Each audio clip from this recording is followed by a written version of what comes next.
Good evening, ladies and gentlemen, and welcome here as we prepare for the 12th race of the season, Season 3 of the Dark Horse IndyCar Series. Here tonight in the Bluegrass State as Kentucky Speedway Under the Lights plays host to the race that is just 7 races away from our season finale to determine a champion. We're back to racing at the mile and a half as we prepare for 120 laps here tonight. I'm Seth Cole alongside of Matthew Rodriguez, and Matt, these drivers, they had a mile and a half 2 weeks ago, split it up with Watkins Glen, and the points definitely shuffled up a little bit after last week's road course. Yeah, the road course, it actually didn't really act as a typical road course race that we saw both at Road America and Circuit of the Americas. It kind of added at least a little bit of new drama, and it did show the way where, Maleska is not invulnerable. He still has the chance to lose the championship if, a series of very unfortunate events happen. Currently following qualifying here with Robert Maleska III up on the top position over Alex Van de Sant. And it was great to see Alex be able to pick up that victory last week at Watkins Glen. It finished bridesmaid in the first 2 road course races, but finally got that redemption last week. A driver that we saw somewhat struggle, though, as opposed to how he had done at the other road courses, was Maleska III. So what do you think? Glad to be back here at the Speedways as this 91 car? I don't know if I think he pegged road courses a little bit more for his strong suit, but obviously it's undeniable that he's had recent domination on these speedways, so it easily could be a kind of a Maleska runaway here. And we talked about this last week at Watkins Glen as well, the huge points gap that he had heading into that race, and coming into tonight at Kentucky, it is 139 points between Maleska III and Alex Van de Sant, and we've talked about the possibility that, as soon as, maybe 3 races from now when we get to Homestead Miami Speedway, Robert Maleska III might have this championship already wrapped up. Well, if you recall, we had the same situation last season where I believe it was Nick Degroot. He locked up the championship even before the last race. It was a battle of who got second. Yeah, you're absolutely right. It pretty much came down to everybody going for broke to try and win the season finale, the Indianapolis 500, which will be the case again here this season with, let's be honest, probably the biggest race of the year being the very last race of the year as drivers continue to lay down their qualifying laps. Still Maleska III on the top of the board, Van de Sant in second, and nice run so far here for Eric Peterson up there in the 3rd position. It's not exactly been the best of seasons for him as he finds himself 24th in the standings. And this is a driver that has made every start this season. Yeah, absolutely.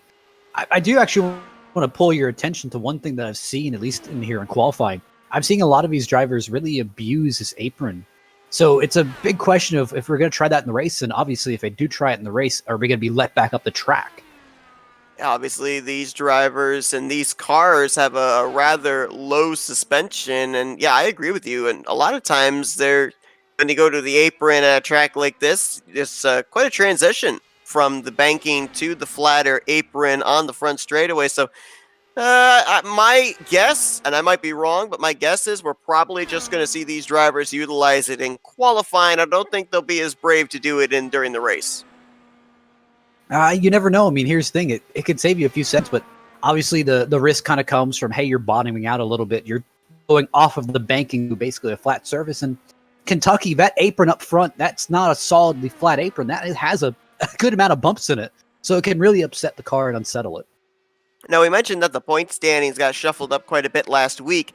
That was really, though, in the second half of the top 10. The top 5 going in were the top 5 leaving. Nothing changed there, but we're looking at Victor Santos right now in the 24. He lost the spot to Charles Teed up to 6th. Santos down to 7th. Gail Brooks, who's had a number of good runs in the past couple of weeks, moved up to 8th, dropping Kobe Moore down to 9th, and Craig Forsyth dropping down to the 10th position. So a lot of shuffling going on there. There are some close points battles inside the top 5 in the standings coming tonight, though, as well. Matt Wagner, 3rd in points, is only 11 points up over Nick Degroot, and then only 22 points behind 3rd place is Eric Shouse, who, of course, had that heartbreak last week at Watkins Glen, undoubtedly the dominant car of the day, and then ran out of fuel through the S's with about 6 to go. We talked to him afterwards, and he explained that he was just so caught up in the moment, and his teammate came over to the microphone saying, hey, passed me on the inside or passed me on the left, and he didn't even think about pitting and got to turn one. I'm running out of fuel. I won't get around the track. Eric Shouse has had some good numbers at the mile-and-a-half and the speedways this season as well, so maybe another driver coming off of Watkins Glen looking for some redemption. I mean, we had a driver pick up their first win of the season last week, and Alex Van de Sant could lightning strike twice for the second week in a row. I'd say the guy, and I know I'm going to curse him for this, Gail Brooks is really the guy that I have my eye on here. I mean, if you look at his results, I mean, it's kind of the thing where he has one great week and then 3 down weeks, then another great week and then another 3 down weeks. It's almost like no consistency, but he pulled off a strong 6th place finish at Watkins Glen, had a down week at Vegas 17th, and then he was 3rd at Gateway. And even though this isn't a Gateway-like track, I feel that experience will carry over. Looking at Jim Herrick as he's about to, I think, just put his first lap on the board. Herrick was another driver that had a solid outing last week, finished inside of the top 5, if memory serves me correctly. He might have finished just outside the top 5, but I know he was definitely in the top 10 in that race, as it looks like it is going to be Robert Maleska III. It's going to start on his 8th pole of the season, 8 poles and 6 wins now in this season, and trying to pick up, of course, a league-leading 7th win on the year. When he went to victory lane a couple of weeks ago at Las Vegas, he broke the record that Nick Degroot had of 5 wins in a season, and that was, of course, last year. Now, Seth, I got to ask you, since I'm usually not in this position where I'm leading the qualifying run, but you are. I mean, how do you deal with? I mean, if you're just a little bit like 100th of a tenth off the pole setting lap, I mean, how do you just kind of say like, I mean, where is he getting that extra speed from? Well, I mean, you try and observe during the practice session. A lot of drivers near the end of the practice session will go out and test qualifying runs. And so you try and look at the people you think are going to be fast, going to be your competitors, observe what they're doing. But, these drivers do have the opportunity to go out there and be able to attempt a couple of times a qualifying run to see if they can top Robert Maleska III. The thing I've learned, if you have a session like that, more often than not, do a one and done. You go out there and try to constantly improve your lap. It's amazing because you end up putting so much more concentration into it, and you end up losing tenths and hundredths, and you think, wait, hold on. It felt faster, if not the same, as the last time I went out there. So a lot of times in this kind of a situation, you didn't get the pole, but you're up there inside the top 5 for a starting position. Leave it be. See, I usually just go for comfy. I mean, as long as I'm comfy in all the corners and I'm fine and I like the car. I mean, I'm fine starting anywhere, but I mean, obviously, at least in the IndyCar series and with these cars, with how aerodynamically dependent they are, and I mean, how much draft really affects the kind of the aero of these cars. Starting up front, definitely a lot better than my typical strategy of starting in the back. So it's looking like a few drivers have not yet gone out there for a qualifying run. Joe McAdory and Nicholas Winook. Not sure if they're going to, as there's less than a minute left here in qualifying. So the top 10 you're looking at there on the left side of your screen is more than likely how they're going to line up for this green flag. I mean, you talked about Gail Brooks, the possibility of getting up there inside the top 5, mixing up for this win. Right now sits in 8th. I also see Charles Teed, our Iowa winner, in 7th, just ahead of him. And you got David Leclaire. He's had a good run in the last couple of mile-and-a-half tracks. He's 6th. And how about Nick Degroot? The defending champion. We saw him have a decent outing last week at Watkins Glen after some early hardship in the first couple of laps. Had a nice comeback to finish in the top 10. But, I mean, for Nick Degroot right now, it may be too little too late to make a charge. He's set 170 points or 171 points back, but he's still within striking distance of Matt Wagner and Alex Van de Sant, so maybe just to kind of prove something to himself, he's obviously going to be gunning for second in the standings down this home stretch. I mean, realistically, you're never out. It's never over until it's, mathematically possible. And here's the thing, as long as the group focuses on his race, hey, he finishes the best possible that he can. Whatever happens with Robert, whether he wins the race or gets involved in an accident, at least hey, I'm putting up points. I'm getting there. So at least if he slips up, I've got a chance. Drivers now prepare themselves to grid for tonight's event. We'll take a look at the full starting lineup for tonight's race, as it will officially be Robert Maleska III getting his 8th pole on the season. He will be leading us to the green flag here tonight alongside of Alex Van de Sant. And no surprise here that the drivers are 1st and 2nd in points. They're starting 1st and 2nd in tonight's race. That's the thing. those two have always really been deadlocked this entire season. And I'm going to tell you, Robert's gotten the upper hand of Alex more often than not, but Van de Sant is honestly looking faster every week. Definitely is, and still looking for his first Speedway win on the season. As he's second in the points, obviously we know that he's not just good at the road courses. He's been very consistent at the 1.5 2-mile tracks that we've been to, the short tracks as well here for the Speedway configurations. We're still waiting for our pulsar to get out there on the racetrack. Now, a little bit of information for tonight's event, 120 laps.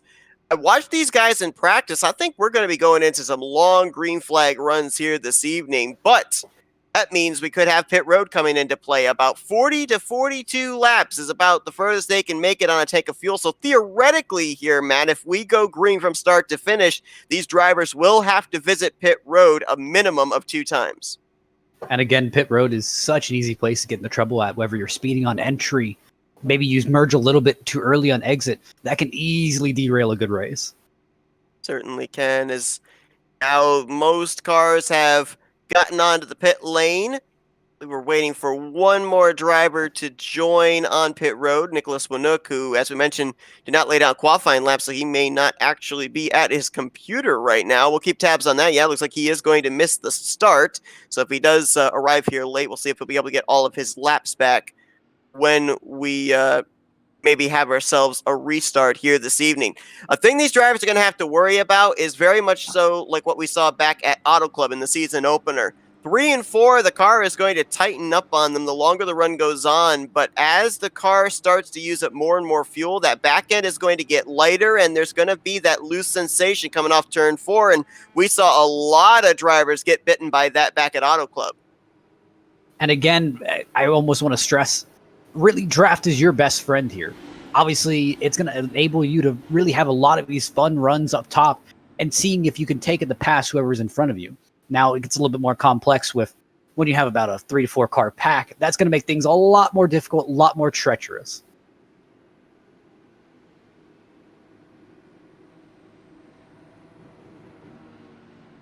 Ace car going to be making the left-hand turn when they come out of turn number 4. To your point, we'll see if any of these drivers decide to actually move down to the apron on this start. Another reason why I'm not sure they would utilize the apron is you'd be going awfully shallow into turn 1. And obviously with these type of cars and the speed they're going to be carrying, you're going to want to be able to arc that as wide as possible to drive it as deep down to that yellow line when you get down to the first corner. But we'll wait and see what happens as Robert Mileska III officially gets us underway here tonight at Kentucky. Man, they did not get going in the back of the pack. They pretty much all stacked up, got a little bit 3 wide there. That is, I believe, the one of Nick Degroot that's in the mix of battle with David Leclaire. Gail Brooks in some new colors here tonight. No, I'm sorry, that's actually Leclaire's car that I'm seeing down there, the Red Bull number 50. Speaking of Leclaire, he has not had that great of a season, but definitely nice to see him up here having a little bit of a rebound. Leclaire's biggest issue, I think, is he's one of those drivers that likes to venture up to the outer grooves to try and see if he can lay some rubber down, and at least 2 races that I can think of so far this season, he's gone up and actually hit the outside wall. So as long as he can keep his car down in the lower lanes, I think he'll be safe. I think we'd call those drivers the ones who like pushing the limits, but just maybe ventures and pushes it just a tad bit too much. Alex Van de Sant, he was able to get to the inside of Robert Mileska III. Now Mileska still hanging tough on the top side. Looks like he's not going to be able to hang on the outside though through 3 and 4. Van de Sant feeling the momentum of that victory last week. Oh, did he lead that lap? I think he barely might have over Robert Mileska III, but it was close. Again, this is exactly what Van de Sant needs to do. He needs to get right on the ball and really go out and challenge Mileska here, saying, hey, I am here. You're not going to run away. And look at this, crossover after crossover after crossover. Now it's Mileska on the top and Van de Sant on the bottom. And that time we saw the inside line not get the momentum through 3 and 4. So that's a little confusing. Not really sure which lane actually has the advantage off the final corner. Believe it or not, the track may look similar, but turns 1 and 2 and 3 and 4 are just a slight bit different. And we're 3 wide. Nick Degroot took a look there to the inside of Eric Peterson and David Leclaire going into turn 3. Thought better of it. Now leaves those two to battle side by side for third place. You know, to be honest, if you're Nick Degroot right now, I mean, really start pushing the issue, see if you can get by both of these two, or really just kind of bide your time. Well, I think he answered that one for me. I mean, if you've got that momentum, you've got to take it somewhere. If you lift off the throttle, there's other drivers behind you that are ready to pounce and say thank you very much for the free positions. See, my thought is, hey, I mean, obviously, we can see in this lead car pack, there's no draft really pulling you, so being up front is kind of being a sitting duck. Still, the battle for third place on back is where it is at inside of the top 10. Now Charles Teed enters into the mix. That's the neon yellow and blue machine on the inside line. The similarly colored car behind him, Eric Peterson. And Jim Herrick right there as well, along with Gail Brooks in 6th and 7th. I don't want to say it because I don't want to tempt fate, but if we're going to see a caution come out here in the early stages, it's probably going to be in this group because this is where they're attempting the 3 wide maneuvers. And that's the thing, 3rd through 12th is pretty much all in this one pack, and there's just so much. Oh, as we saw Matt Wagner almost run into the back of the 94. But, I mean, you said it, there's 3 wide all throughout here, but these cars, obviously, they all have the speed, that they just don't have the run or the room to make the passes. Dropping back here to Matt Wagner, who you just talked about, he started this race in the 10th position, has now fallen back to 14th. He's actually back in a second group. Oh, is that Michael Spell? Yeah, he's up there into the wall. Might have brushed it a little bit with those Firestones. Yeah, I believe Krista might have just overshot the corners a little bit. Didn't realize he was up there. Just gave him a little love tap. And Michael Spell now rather slow on the front straightaway. I don't know if he's just trying to feel out his race car or if he did make more impact than I originally thought, and it's got him somewhat off the pace. He's now dropped all the way back to last car running 24th. But going back to Matt Wagner, you talked about that bit of a stack up on the initial start. I wonder if it was around where Wagner was, and that's why he's lost touch with the lead group.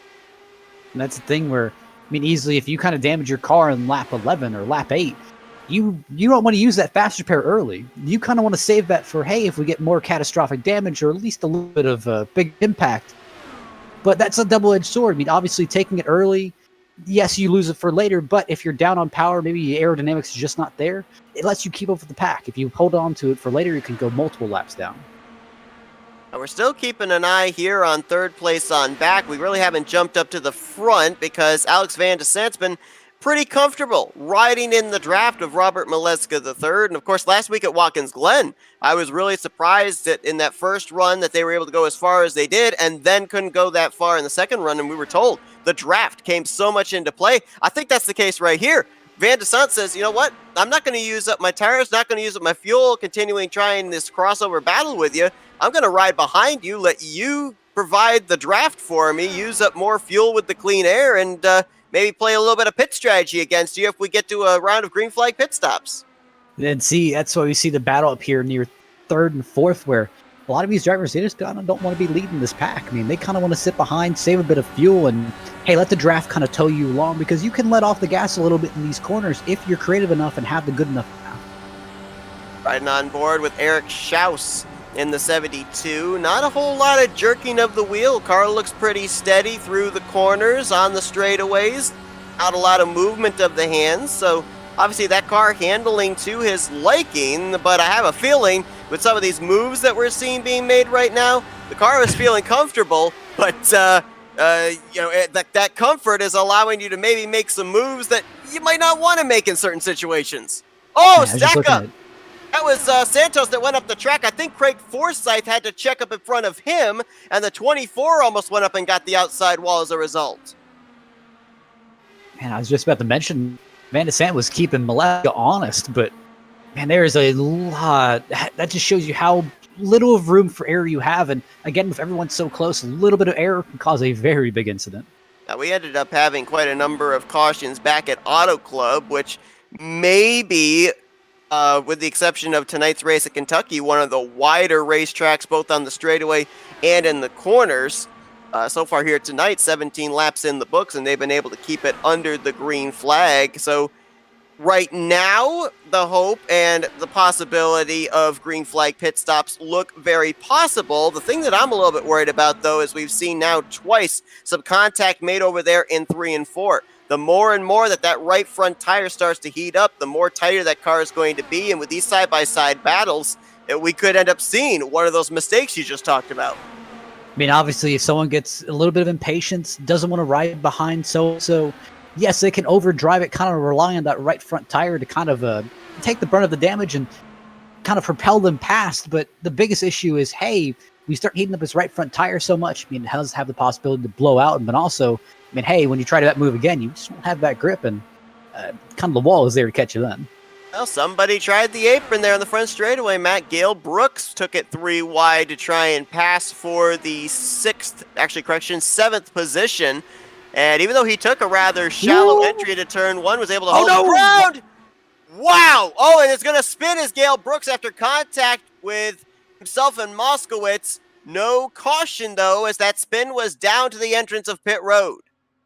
Yeah, I know Moskowitz was not too pleased about that move. I think he was a little bit confused why he was down there. Well, the commentator's curse is alive and well, that's for sure, as Maleska and Van de Sant continue to lay down really good lap times. I mean, right now, these two alone are running lap times anywhere from 3 to 4 tenths faster than third place on back. And that's the thing where both these guys are like, hey, I mean, what's the point in battling right now if we can really just hook up nose to tail and make the battle between us two? Obviously, this works in Maleska's favor because, again, he doesn't even have to win this race to maintain the points lead. He just has to stay there.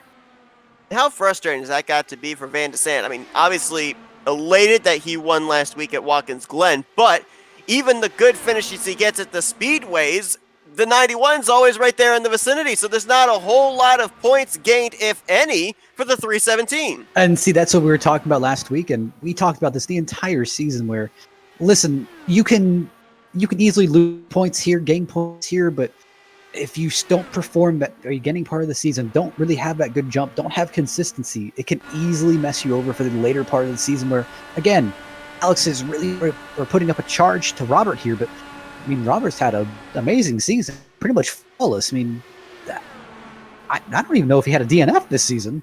I believe he had, well, I'm trying to remember if it was a DNF. I know he was involved in a wreck and didn't finish very well back at Phoenix. I don't recall if he finished that race out and finished, I think he finished just inside the top 20, I think, but I can't remember if it was a DNF or if it was just a poor finish with a damaged race car. I'd have to check on that.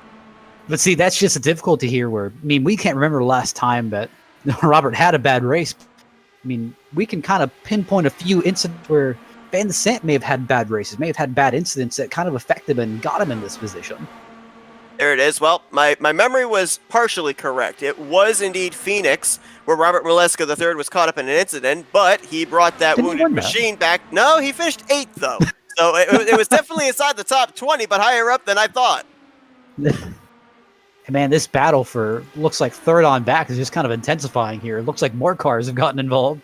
The thing of it is, too, as these drivers continue to have their cars get tighter, it's actually bringing a little bit more multi-groove racing in as well. Some drivers still comfortable with running the bottom, but I'm seeing quite a number of these guys now migrate up not only to the second, but also kind of the 2.5 groove with their machines. I mean, I remember when we were racing back in different leagues, I mean, you'd have guys who would purposely run different lines, just rubber down later in the race where, hey, I mean, yes, the bottom line may be the quicker line around the track, but I want to use this top line later in the race, so I'm going to run maybe 20, 30, 40 laps up from the top, just putting some rubber down. Ooh, Tara's almost teed, got into David Leclaire. That would be a battle for third place. Teed with backing off now falls back to Eric Shouse. And yeah, a thing of it that we've kind of learned during the course of this season as well, a lot of drivers going up there trying to lay rubber down in the second group at these speedways. What I think that the main plan has been for them, and I've kind of looked at it the wrong way, I've thought that they've thought about using that as a passing zone. What they've actually been doing, I believe, is put that rubber up there to put it there as a setup zone. Because you get that grip up there, you get a better exit off of either 2 or 4, and it translates to straightaway speed for you to be able to pull that crossover down low, whether you make the move on the back or the front straightaway. And see, that's the road course mentality. We saw it last week at Watkins Glen, where I can't remember who we were on board with, but they were going out a little bit further, utilizing all of the pavement right before the grass. We nearly had some, well, I think we did have some contact there. Eric Shouse and Craig Forsyth, as Wagner, Shouse, and Forsyth were 3 wide coming off of turn 4. Fortunately, everybody was able to keep it straight as the 27 had to back off. Man, that 72 cannot catch a break. Been a couple of near moments here. Yes, we've run 30 laps now officially clean and green, but there's definitely been some contact exchanged with these drivers. Fortunately, there's been cooler heads prevailing, smart heads prevailing, realizing there's still quite a ways to go. Back off, survive for another lap. And that's the vital thing where, again, it may not sound very exciting, but you really need to survive. Oh, no! That time that spun around, and that was Matt Wagner in the 99. Caution's going to come out for the first time here tonight. And this caution is going to make things interesting in more ways than one, Matt, because if we had managed to get the lap 40, lap 41, lap 42, somewhere around there where these drivers were going to have to make a trip to pit road, and we know that it would have been only one more trip to pit lane. I don't think that these drivers at this point in time would be able to make it to the conclusion of this race without still having to come to pit road twice. And see, that easily messes up some pit strategies here where some of these guys probably were thinking, hey, I can make a one-stop race or I can play my pit stop right here and I'll be all good to the end. Well, now your perfect strategy may have a few kinks in it. Matt Wagner came into this race third in the point standings. Was within striking distance of maybe being able to take second place from Alex Van de Sant here tonight, depending on the luck of the 317. And as we look at what happened here, it just kind of looks like he got a big run, thought about making a move 3 wide on Charles Teed and David Leclaire, thought better of it, and just backed off a little too much. Or Eric Shouse, rather, just was not ready for him to pull up that slowly in the interest of turn 3. See, you kind of get that overconfidence of, I mean, I've got the downforce to kind of stick it in this corner, and unfortunately, just a little bit too fast a closing rate and a little bit too miscalculation just on the front end. We're going to take a look at that said closing rate on board with Eric Shouse, and watch here again. The car ahead of him is Matt Wagner. He's going to run down low. Looks like he's going to take a peek right there. Decides against it. I'm not necessarily certain. There might not have been a little bit of contact between the back end of Charles Teed and the front end of Matt Wagner or not, but you can clearly see just nothing that Eric Shouse could do, just a split-second moment, and unfortunately just not enough reaction time available for the 72 to also back off and not hit the back of the 99. You know, I know this might be a little bit brave to say, but I mean, I really say ever since Gateway, after Wagner kind of had those issues that forced him to finish out early, I mean, he just almost kind of hasn't looked like the same driver ever since then. Well, he's done well at the road courses. He didn't do too badly last week at Watkins Glen. But yeah, you're right. I mean, Matt Wagner started out the season strong. He won the season opener at Auto Club. And while there has been consistency here and there have been some moments as well where he hasn't finished where he's been running pretty much for the entirety of the race. And I think this kind of translates back again to the qualifying effort that he had. Qualified 10th. And then we had that stack up on the initial start of the race. It kind of dropped him back. I mean, who knows if he had a better qualifying effort, if he might not have been up here with Van de Sant and Robert Maleska ahead of that big group that was battling for third place where that contact occurred. And you got to think, I mean, this stings. I mean, 30, 33, 34 laps in, all you have to use your fast repair. And, you know, obviously it's great you're still running, but I mean, that kind of hurts. I mean, there's still about a good 3/4 of the race to go here. And we had a couple of drivers that also had some moments here under caution. Craig Forsyth, he was on pit road for an extended period of time, possibly getting some damage repaired. He's still on the lead lap. Will restart 18th. You mentioned about Matt Wagner getting the fast repair. He's still on the lead lap in 19th. And we do have a driver out of the race. I believe I'm looking at is AJ Musselman. Yeah. I did not see him get involved in an incident, but he has retired out of the race, it does look like. So it appears he will finish 24th in tonight's event. I'm looking back and I'm just a bit confused because I mean he came off of pit road normally and just kind of pulled down in the middle of turn 1 and 2 and just stopped. So I'm Maybe not quite sure. maybe a starting park. I don't know. It could be obviously very weird. Michael Spell, we saw go up and get the outside wall. He is a lap down. And that car down the inside ahead of your race leader now, Alex Van de Sant, who actually won the battle off pit road, is Gail Brooks, who is 2 laps down. I'm pretty certain that this league does not have waiver rounds, so I think Gail Brooks is actually just going to have to drop back here behind the race leaders. So I believe he's actually going to be 3 laps down when we go back green flag racing. We should be getting the 1 to green signal this time by, I do believe. No. Waiver rounds are on lap right before green. Oh, okay. So we do have waiver rounds. All right. Must have been thinking of a different league where I thought that they actually didn't have waiver rounds, but no, Gail Brooks is going to take the waiver round, get one of the laps back, so we'll be -2 when we go back green flag racing. See, that's such a dangerous game where, I mean, here's the thing, you're right at your pit window or almost at your pit window. Everyone else has stopped, took fuel, took gas, or took fuel, took tires, and you're deciding to kind of stay out, roll the dice, bet on another caution, coming out really quick so you can not really lose on this strategy. Way they'll line up for this restart. Alex Van de Sant, Robert Maliska III, Eric Shouse, who, as you've documented, has kind of been used up here, there, and everywhere on that first run. He's 3rd with David Leclaire and Charles Teed in 4th and 5th. Victor Santos will be 6th, followed by Nick Degroot. How about Jimmy Dryden? Solid outing here tonight by the 94. He's been up inside of the latter half of the top 10 pretty much since we dropped the green flag. He'll be 8th with Jim Herrick in 9th, and Dylan Moskowitz going to complete the top 10. And if there's a driver in the field here tonight as well that really needs a good run to get his program back going, it's Covey Moore restarting back there in 11th. He has been maybe one of the underdog consistent drivers of the season. Constantly pops up there into the top 10, sometimes the top 5 late, but Watkins Glen last week just did not go his way. Man, I was hoping you wouldn't mention Covey. He was having a really good race. Well, you know, you jinx the driver, I have to jinx the driver. No, hopefully I won't jinx the driver. I broke the commentator's curse a couple of weeks ago, so hopefully it's over for me. We'll see. And the Sant obviously gets off to a really good start. Robert Maliska in tow. Shouse, surprisingly, is up in 3rd here. And we'll see if he's going to be able to mix it up here with the top 2. We had these two, Van de Sant and Maliska III, break away from the second group by almost 3 seconds on the first green flag run. Doesn't look like they're going to get away that easily this time. Shouse and Leclaire sticking with them. Realistically, I think what really allowed them to break away was 3rd and 4th were really battling for position and kind of allow the top 2 to single file and really pull away.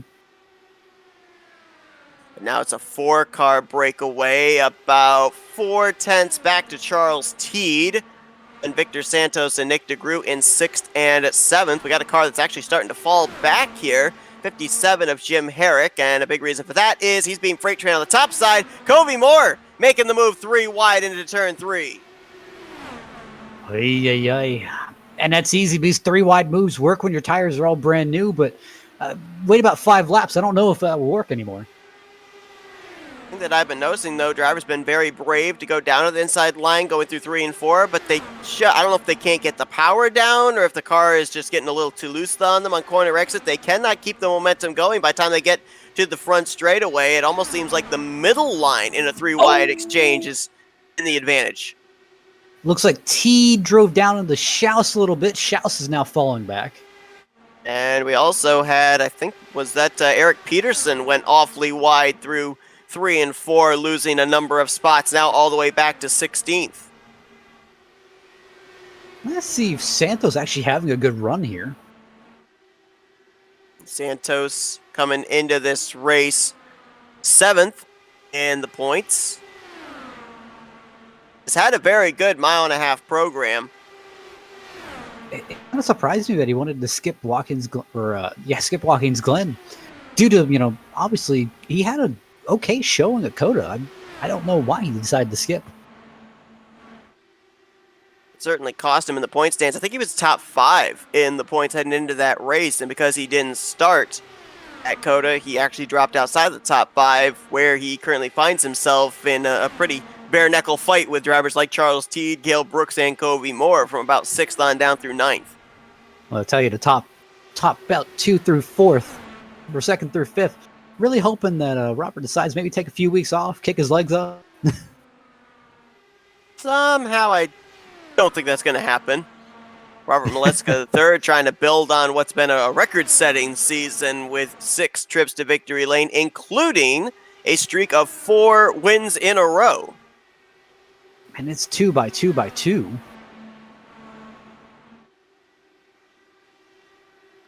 Drop back a little bit further here outside of the top 10, and that's where you find Jim Brooks in the 76.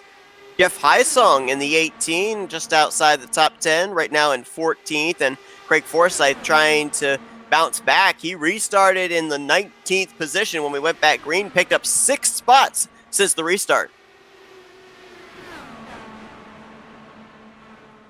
Just looking here throughout the field, and I just heard over the microphone that looks like Nick Degroot, Charles T were trying to work together to see if they can catch that front pack until I heard Degroot just come over the microphone saying, "Hey, I've lost him. They've got Eric Shouse with him as well, and with that being said, saying I've lost him, Charles T says, all right, let's battle for the 5th position then. He's going to move around Nick Degroot and crack his way back into the top 5. We've also got a pretty spirited battle going on here for the race lead. Van de Sant put a move on Robert Maleska III, couldn't complete the pass, but now David Leclaire right there. The top 3 literally nose to tail heading into turn 3. Leclaire is definitely making them kind of on edge here, definitely think.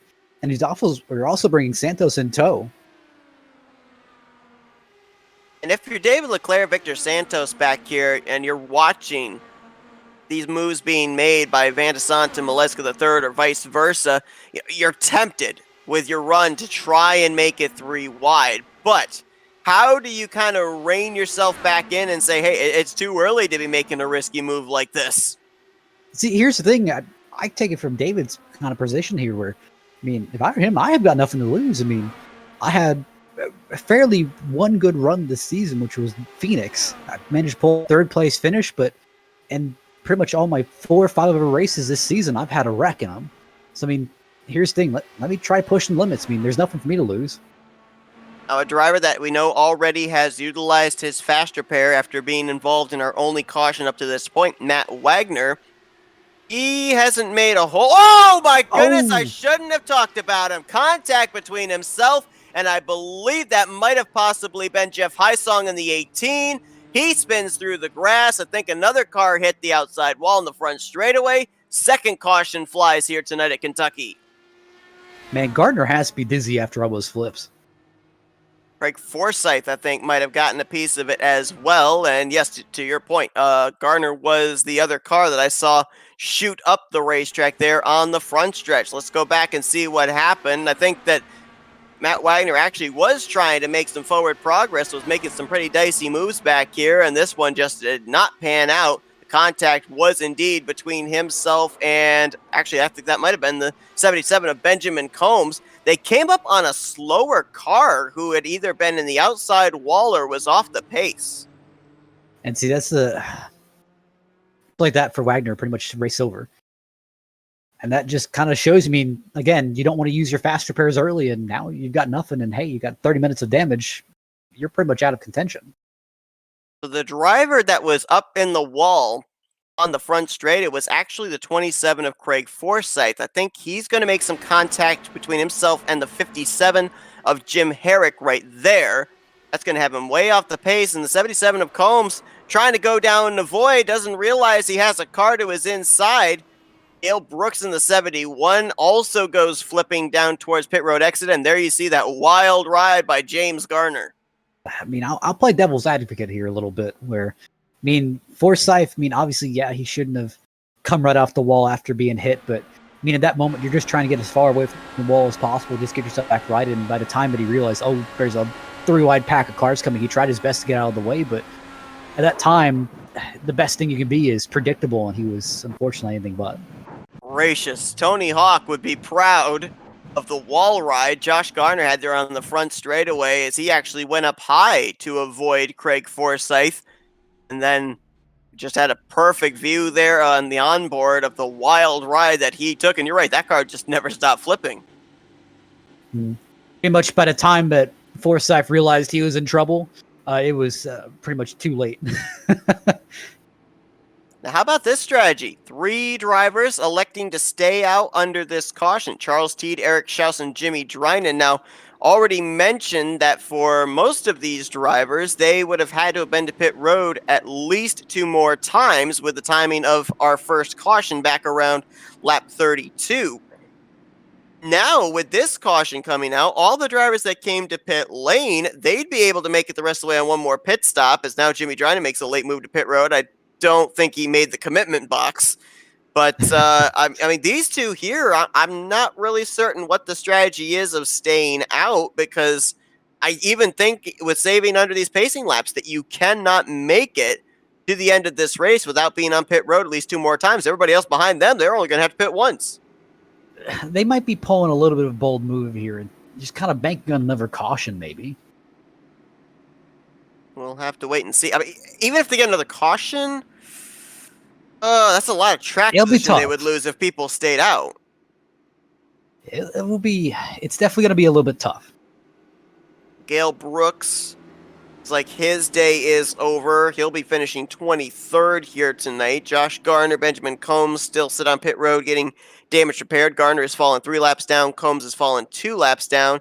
Matt Wagner still on the lead lap. He's been down pit road several times here under caution, trying to get that damage repaired. Now, I guess the good news, if there is good news for Matt Wagner, is the contact that was made, the brunt of it was to the side of the race car, the right side of the race car, not really anywhere around the wing on the front, not really anywhere around the engine. So being broadsided and then spinning through the grass with no additional contact, he might be, and I'll put this in quotes, all right, at least to still be out there on the racetrack and potentially still up to speed.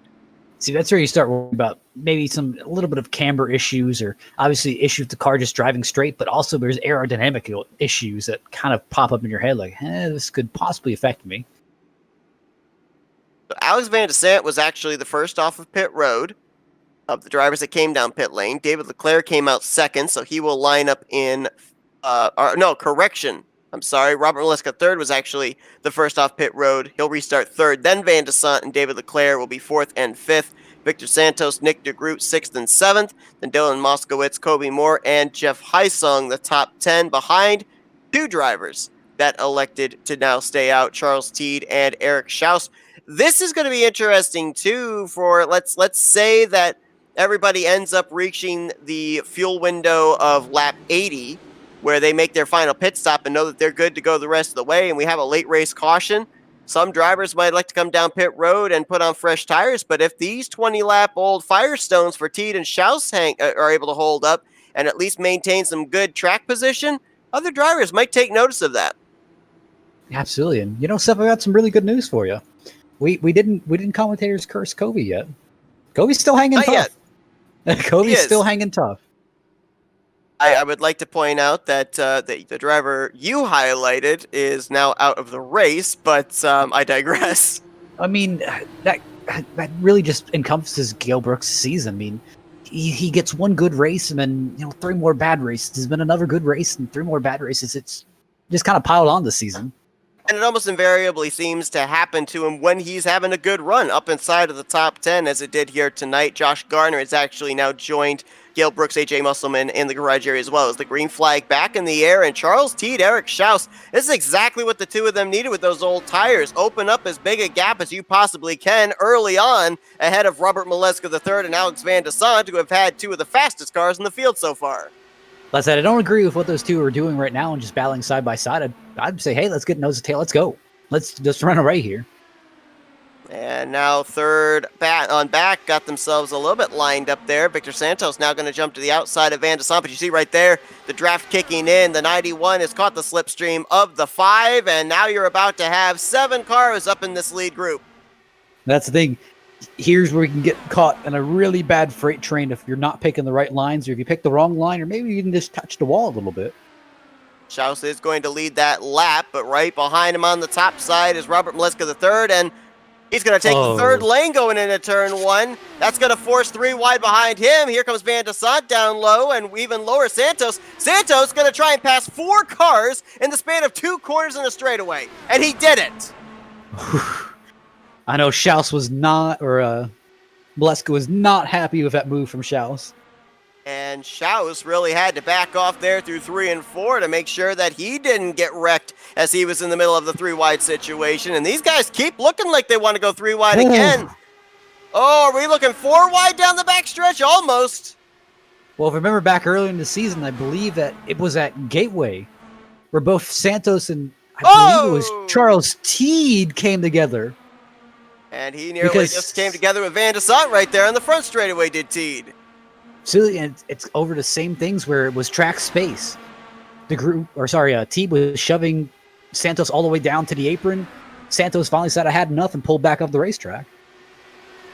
So far, they've been able to keep it together, but we've had a couple of moments where there probably should have been a yellow flag waving and wasn't. Robert Maleska III was the one that got used up the most in all of that battling. He was up on the top side 3 wide for a good portion of it. And, that's another thing, too, that Robert's going to have to keep in mind down this home stretch. With the huge points gap that he has, a lot of drivers right now are so far back, they're not going to be able to battle for the championship. There's maybe 3, 4, 5 drivers that still have a mathematical shot of at least making it a bit of a battle for the championship in Indianapolis. So those other drivers that are out of it, they're probably going to race Robert Maleska III a little bit differently than they did earlier on this year, because for Maleska, he's just trying to remain consistent and win a championship. For these other drivers, they know the championship's out of their grasp. Now they want to find victory lane. I mean, there's always that kind of gentleman spirit. Obviously, you don't want to kind of put him in a bad spot, but obviously, again, you're trying to make sense of your season. You're not in the chase for a championship. You are out. So, I mean, you're just trying to make sense and say, hey, I mean, was this season all worthless for me, or can I come out with a win or a good run that'll kind of make me happier at the end? Well, Nick Degroot found victory lane, the defending champion, back at Phoenix for his first and only win on the season. He is now out in front, but it's Bright Yellow Machines 1-2 as now the neon yellow car jumps to the highest side, Victor Santos. And Santos, talk about a driver racing aggressive here tonight. He's been making some very dicey moves on this run. What's also not cut Nick Degroot short. I mean, Degroot had a terrible start to the season, and he slowly managed to claw his way back here and just to be in the contention of winning the championship. That's just incredible in itself. Right now, Van de Sant and Robert Maleska III, they're looking around him saying, hey, wait, hold on, what happened? It was a mano-a-mano in the beginning portions of this race. Where'd all these guys come from? And I'm going to tell you, that's exactly not what Van de Sant wants to see. Van de Sant would rather see Robert Maleska caught back up in traffic and him battling up here for the lead. That definitely is gonna irk him a little bit.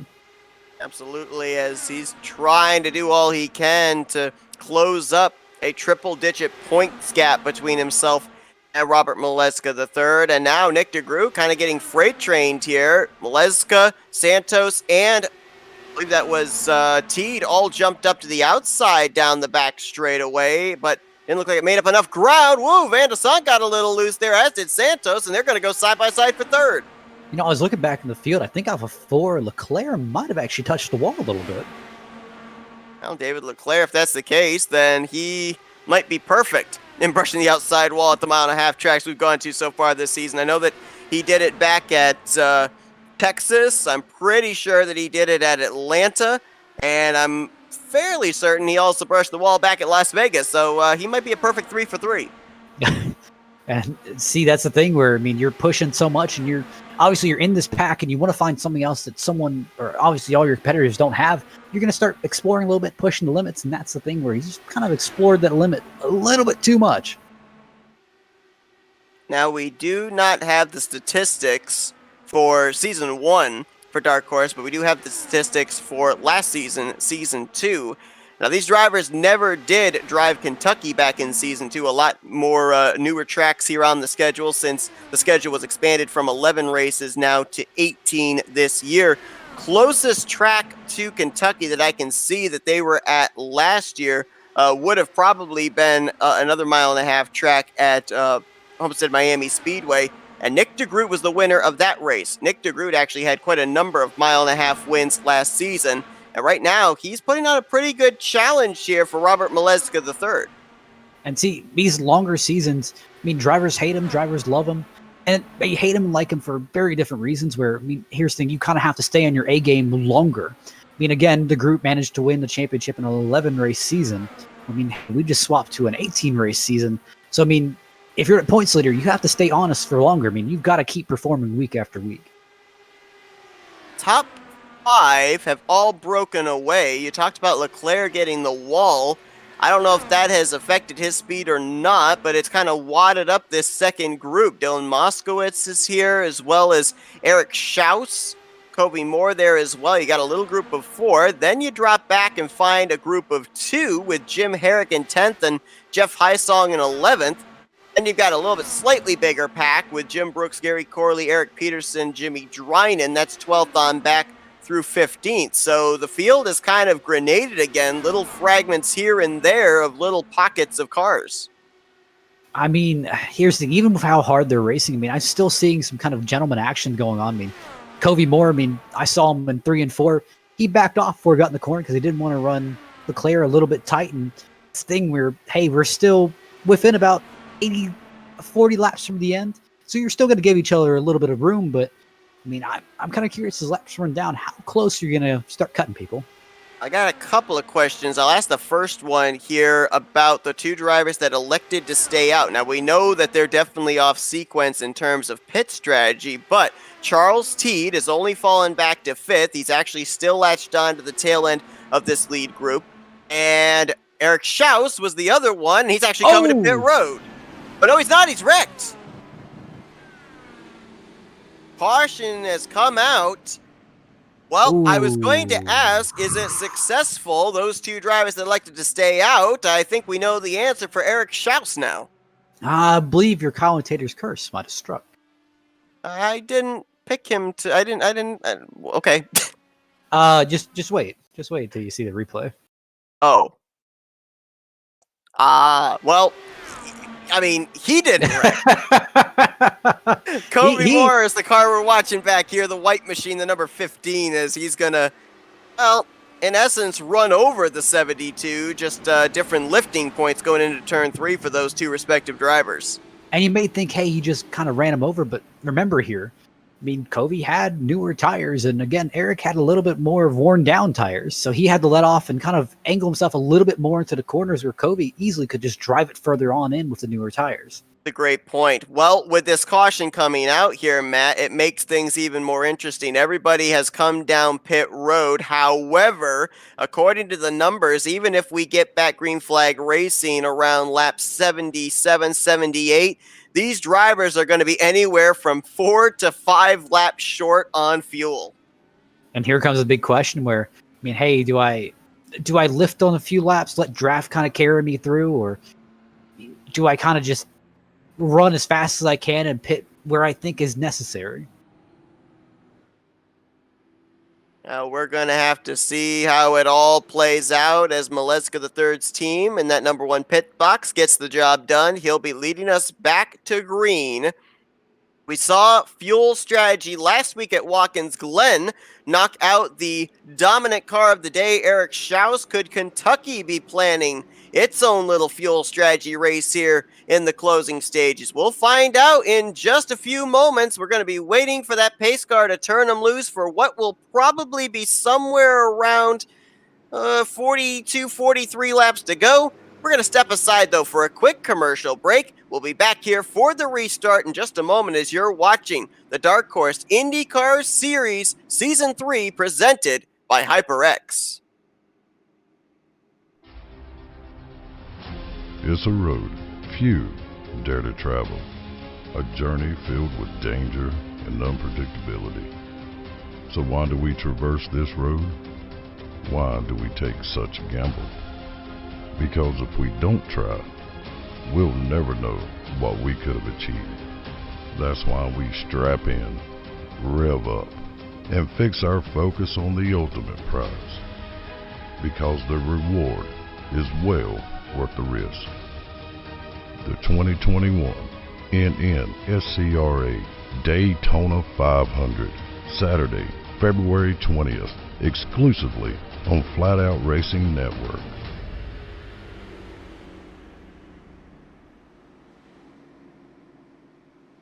ETE Reman is the world's best remanufacturer of transmissions for import and domestic cars and trucks. Based in Milwaukee, Wisconsin, our customers are repair shops, auto parts stores, dealerships, and distributors. And with 6 nationwide warehouses, we're where and when you need us. So when you're looking for a transmission that is like new, only better, instill confidence and install ETE Reman.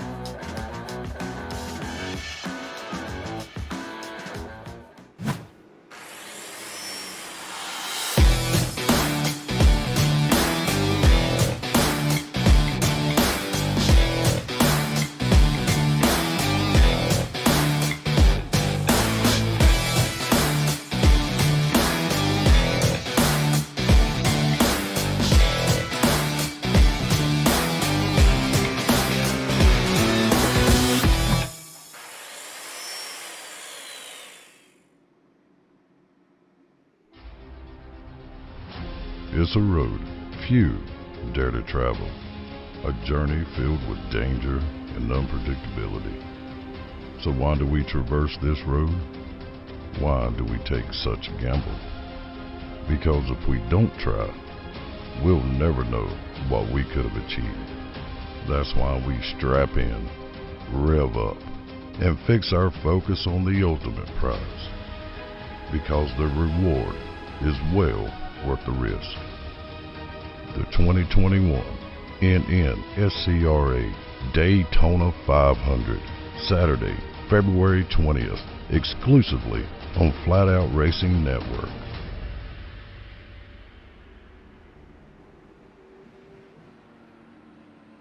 ETE Reman is the world's best remanufacturer of transmissions for import and domestic cars and trucks.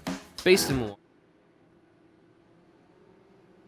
Green flag set to come back out as Robert Molesky III prepares to get us back under the green flag. And if you're doing the math along with us up there on the top left, we're going back green flag racing with 43 laps left. We know that the fuel window is 40 to 42 laps max. Man, you were talking about it during that commercial break. Some do's and don'ts for these drivers if this thing goes green to the end. Absolutely. I mean, here's the thing.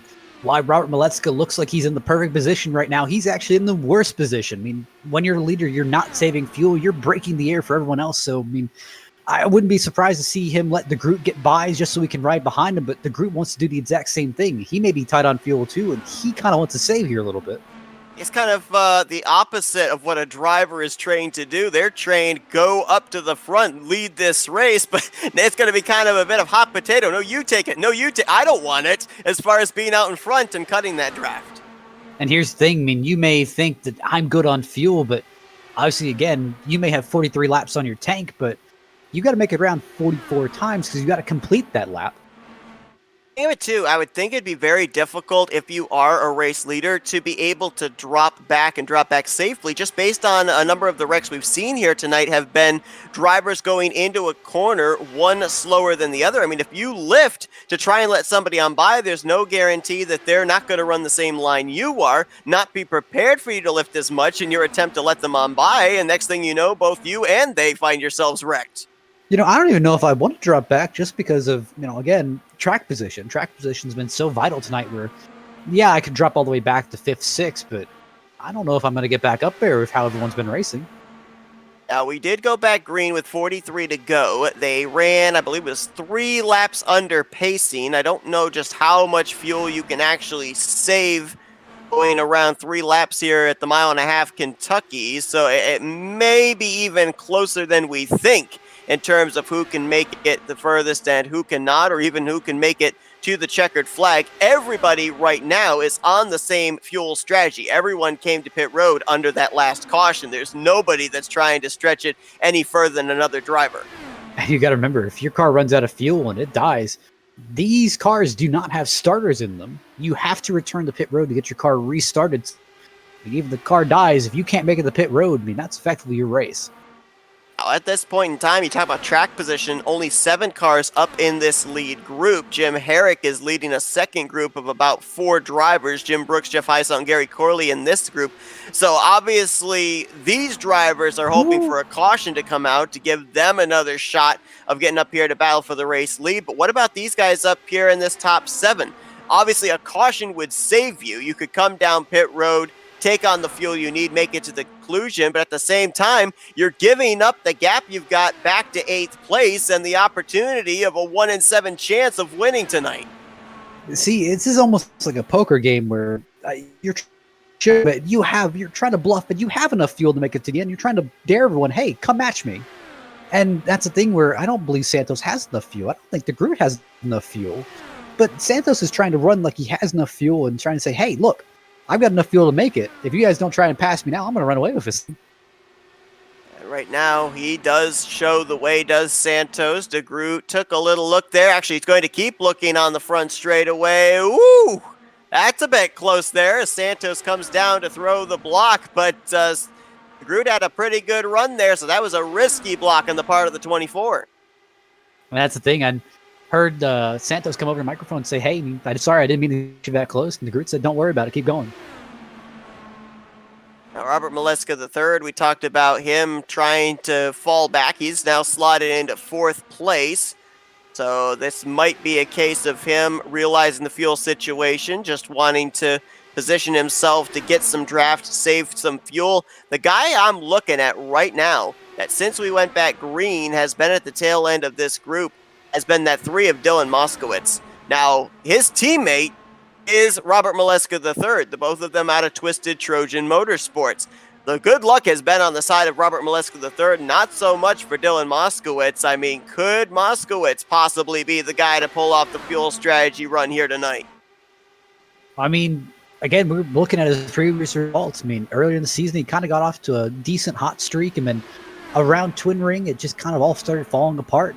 And then back at Gateway, Las Vegas, he really started getting the mojo back. And, I mean, hey, see him up here running well.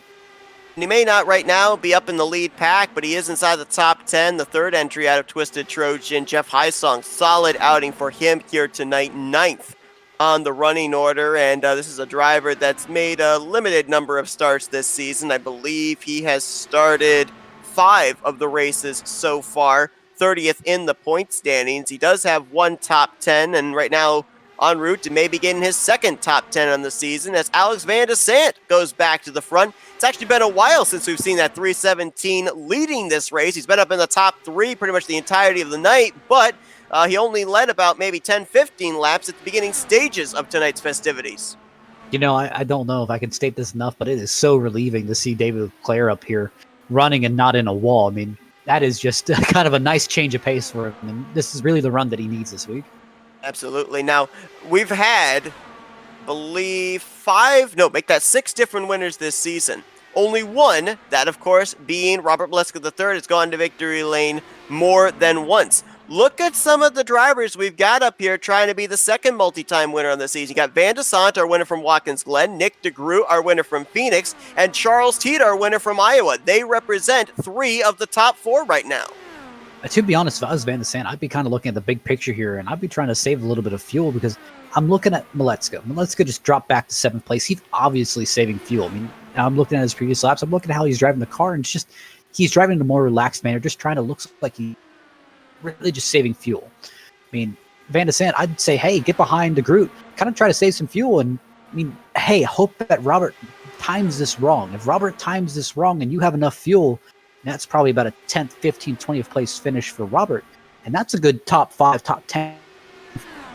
You could easily kind of rebound off of this.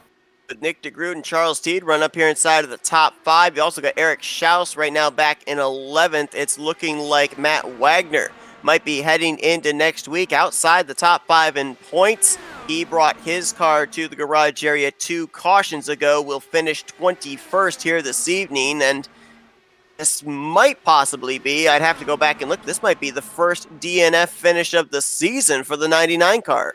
No, I believe the first DNF of the season was at Gateway, and that's pretty much all where the issues started, to be honest.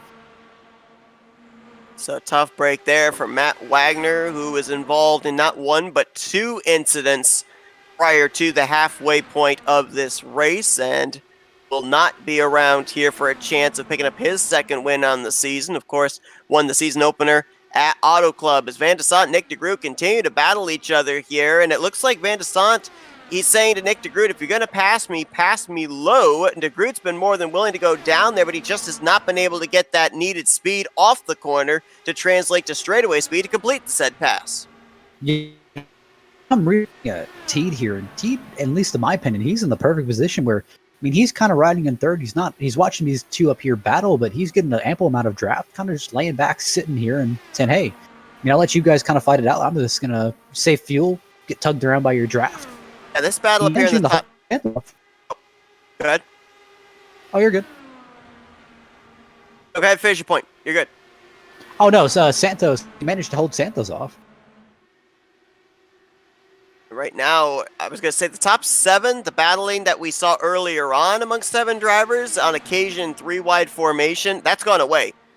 It's practically single file. There are a couple of times we have a little bit of side-by-side going on here, but these drivers, for the most part, have kind of settled into single file formation. They realize the situation, just like we do up here in the booth, of how close it's going to be on fuel, and they know that if they line up single file, they're going to be sharing the draft, saving a little bit more fuel than they would if they were out there trying to make passes, putting their nose in clean air. Here's the thing. I'm wondering if Van de Sant is honestly good on fuel, or he's banking on another caution happening here before the end. Because, I mean, this easily, if you get it wrong, this could sink your championship hopes. Nick Degroot keeps making that move there into turn 3, keeps getting a really good run from the entrance of the corner to the center, but then he loses the momentum from the center off. Is he testing the waters here, trying to see if this was a race win scenario on the final lap, what can work and what cannot work? I mean, obviously, he is testing the waters a little bit, but also, I mean, here's the thing. He is letting off a little bit. So running the shorter line around the track will help him kind of keep a little bit close to that back bumper. As you saw, he just got swallowed up by the horde here.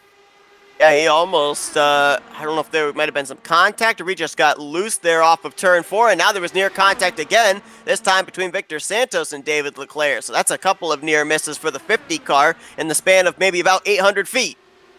That's the thing where you have to be very careful, as Leclaire got another tap from Santos. Those two really getting close to each other, trying to utilize the side draft to see who will take over 4th. Oh, we got a car in the infield grass. That's Eric Shouse in the 72. He hit where the short track area is on the front straightaway. It spun him around, but no caution. You know, to be honest, I'm looking at the Leclaire-Santos incident. Those are two guys that I would not want to get around each other where they start beating and banging. I mean, Santos, he's pretty much been known as a hard driver this entire season. He really puts everything he has in these events, and Leclaire's fast, but he really does push the limits and push the edges of what's possible. So that kind of sounds like a recipe for disaster to me. And again, these two... Oh, wow, was that Charles Teed that pounded the wall there off of turn 4?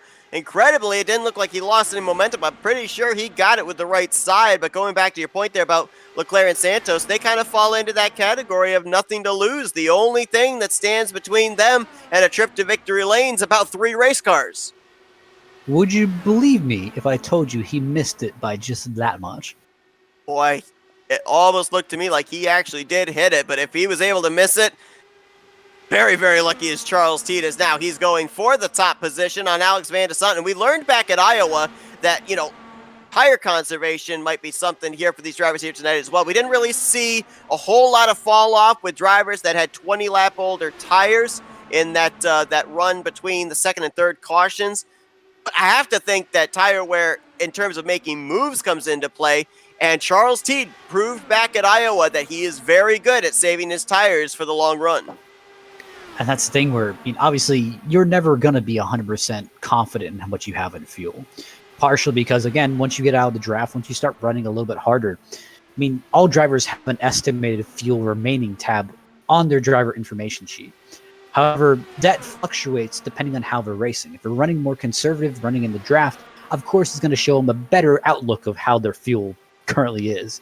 But that's basing it off of how they're currently running, how they're running conservatively. Once they hop out of drafts, once they start pushing it a little bit more, you're going to notice that number fly down very quickly. Oh! What a save! Oh, we know he's going to loop it! And Sant is around. Charles Teed is around as well. Did they all keep it straight? Still green. Both cars were at least 45 degrees the wrong way there through turn 4. They all were able to straighten it back out, though, and we still remain under the green flag. Now we got another car in trouble. That, I believe, is David Leclaire in the 50. Now the caution is out. Would you believe me if I told you about the 30 biggest fan of the at the moment? Well, this puts Maleska back up to the race lead. And we're going to get ourselves a restart with less than 10 to go. And that kind of throws few mile window, but now it's, I mean, what you got left? Do you come down pit road? Do you maybe put on a fresh set of Firestones? Does that give you any extra speed? This was for the lead at the time. David Leclaire, Alex Van de Sant, who had a great save to start with. Then he gets loose again. Charles Teed gets spun. I believe that was Moskowitz behind him, or it might have been Nick Degroot. Van de Sant was able to keep it straight. And we're going to see here with David Leclaire what happened to him. Looks like Leclaire was just a bit unhappy with the events transpired, decided to pull off the track. But definitely seeing the instant between the 50 and the 317, at least some disagreements on space there. So Leclaire pulls it off the racetrack down near the inside pit wall. You can maybe confirm this, Matt. Was this an admin thrown caution? Because it took a long time for that yellow flag to come out if it was for the 317 and the 5 nearly spinning over in turn 4. No, sir. That was a iRacing thrown caution. All right. So I don't know if that would have... It would have had to have been for the 50 starting to slow on the track, I would have to assume. When we looked back at Van de Sant as well as Charles Teed, both drivers had actually driven away from the incident and were still pointed straight, and the green flag was still out at that point in time. So we kind of wonder if Leclaire had actually waited to come down pit road before pulling off the racetrack. We probably would still be under the green flag even now. You know, I'm looking at this here, and I'm seeing Teed, Corley, Moore, and Forsyth stay out. I don't know if this is the right move. I mean, we saw it with Shouse when he stayed out. I mean, he followed up because he ran as hard as everyone else could. I don't know about this. Well, there's a huge difference between when Charles Teed did it before as to now. Last time, he had 20-lap older tires. This time, it is 35-lap older tires. I think the key on this restart is going to be how good a jump Charles Teed's able to get. If he can open up a sizable enough gap back to drivers we know have fresh tires, like Robert Maleska III, Victor Santos, Nick Degroot, force them to have to spend a little extra time getting around Forsyth, Moore, and Corley, who also have decided to stay out here under this caution. I think that maybe, just maybe, Charles Teed would be able to hold them off, because we're going to be going back green probably with 8 laps to go. Here's another big kind of conundrum that I want to point out to you, which is, again, some of these drivers, it's kind of more advantage than an empty fuel tank. You're lighter, you're faster, but it does make the rear end just act up a little bit more. And again, on these restarts, you can easily kind of spin the wheels on these restarts with cold tires. Lighter, faster, and definitely looser. The driver that actually told us here tonight that loose sensation when the fuel tank starts to get a little bit low is Eric Peterson, and he is a teammate to Charles Teed, the race leader in the 5. But I mean, look at some of these names we've got up here now. Charles Teed trying to join Robert Maleska III as a multi-time winner of the season. But then you've got Gary Corley up here in the 7.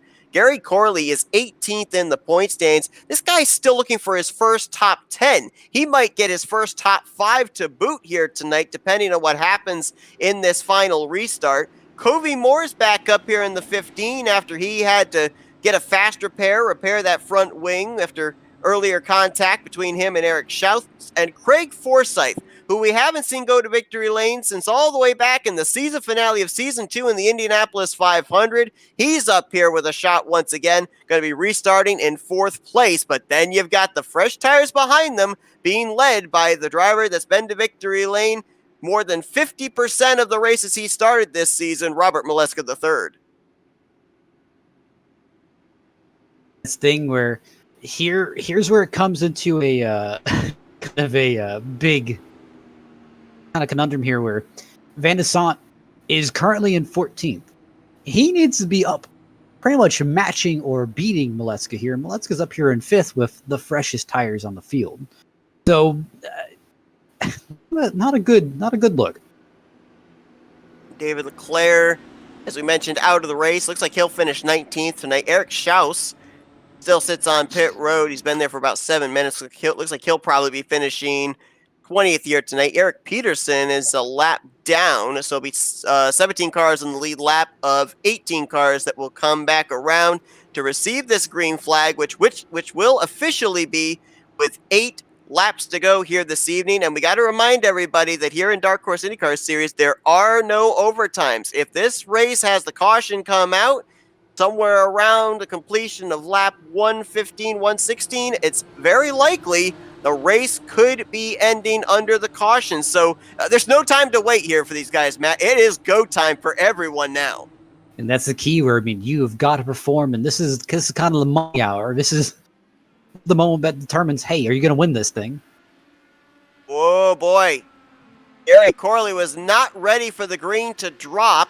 Kobe Moore went around his outside to pass for second. Oh. Forsyth getting on the apron. That was a save there by the 27. He's still wrecking. He's still loose down there. He was still wrecking all the way out of 2. My goodness. Drifting 1 and 2 was Craig Forsyth. That's going to drop him outside of the top 10. As Charles Teed, he's opened up a pretty good gap back to Robert Maleska III and Victor Santos, who right now, along with Nick Degroot, they're going to try and settle it out for 4th. This is exactly what the 5 car wants to see. Absolutely, and with 27 having a little bit of grip issues on the bottom, that's definitely aided the top 3, obviously aided Teed getting away. Boy, Nick Degroot jumps up to the top. Oh, no! Caution! Is this race over, though, is the question, or do we get back green? It's Michael Spell who brings out the yellow.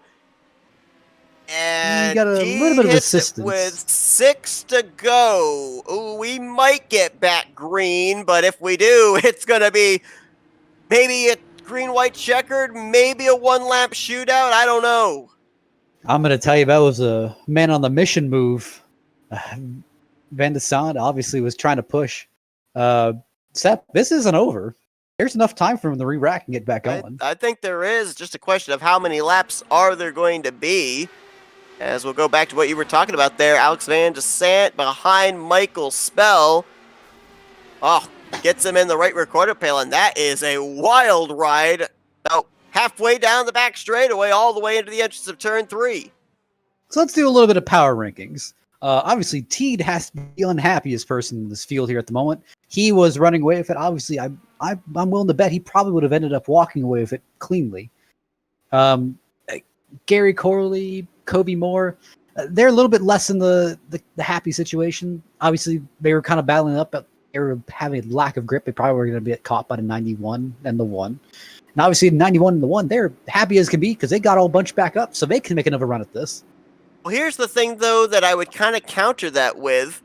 You know, Maleska III, Degroot, Santos, they had about 8 laps to work with right there. This time, when we go back green, it could be 3, 2, maybe even 1 lap that they've got to work with.